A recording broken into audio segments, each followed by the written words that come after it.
Here's a strange tale for you about an astronomer that was hired by the U.S. Air Force to become a professional UFO debunker. How did j.allen Hynek go from being a skeptic to a UFO proponent?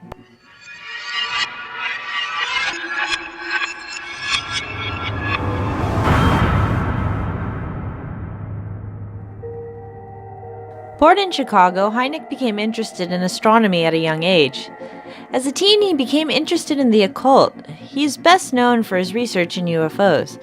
Hynek said his attraction to science stemmed from his interest in the unknown and the unknowable. 1935, after he received his PhD, he began teaching at Ohio State. And in 1942, Hynek took a leave of absence from teaching and worked as a civilian scientist at Johns Hopkins physics labs during World War II. After the war, he returned to teaching and was approached by the U.S. Air Force to work on a secret project. The job was to be an astronomical consultant. His responsibility was to determine whether there was an astronomical explanation for a UFO sighting. In 1947, Kenneth Arnold was flying near Mount Rainier when he reported seeing numerous metallic flying objects. The Air Force feared these could be Soviet crafts, so they created Project Sign, which ran from 1947 to 1949. Then Project Grudge from 1949 to 1952. And finally Project Blue Book that ran from 1952 to 1969. Hynek said the whole subject seemed utterly ridiculous and described it as a fad that would soon pass. For decades, he pored over hundreds of UFO reports, including those made by credible witnesses. Hynek concluded that some reports represented genuine empirical evidence that deserved further study. I'd started out as an outright debunker, taking great joy in cracking what seemed at first to be puzzling cases.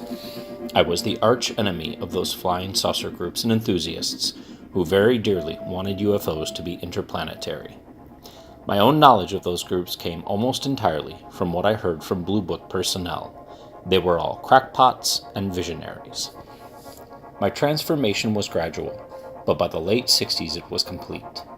Today, I would not spend one further moment on the subject of UFOs if I didn't seriously feel that the UFO phenomenon is real, and that the effects to investigate it and understand it, and eventually solve it, could have a profound effect, perhaps even be the springboard to mankind's outlook on the universe. In 1974, Hynek founded the Center for UFO Studies. And Hynek is also the creator of the Hynek scale, a classification system for UFO sightings. Number 1. Nocturnal lights. Lights in the night sky that move in peculiar ways. Number 2. Daylight disks. Metallic, fast-moving craft. Number 3. Radar visual. Evidence on radar that coincides with the sighting of a UFO. Number 4. Close encounters of the first kind.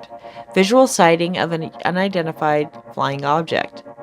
Number 5. Close encounters of the second kind. A UFO event in which physical effect is alleged. Number 6. Close encounters of the third kind, in which an animated creature is present. In 1977, Steven Spielberg wrote and directed a film called Close Encounters of the Third Kind, based on the title of Hynek's classification system. Spielberg brought j.allen Hynek on the film as an advisor. Hynek even appears in a cameo as the aliens disembark from the ship and he can be seen smoking a pipe. Interesting fact is he was born the year of Halley's Comet and died the year of its return. Strange coincidence? What do you think? What would it take for you to become a believer? An experience? Statistics? Let us know what you think in the comments below. And remember to stay strange.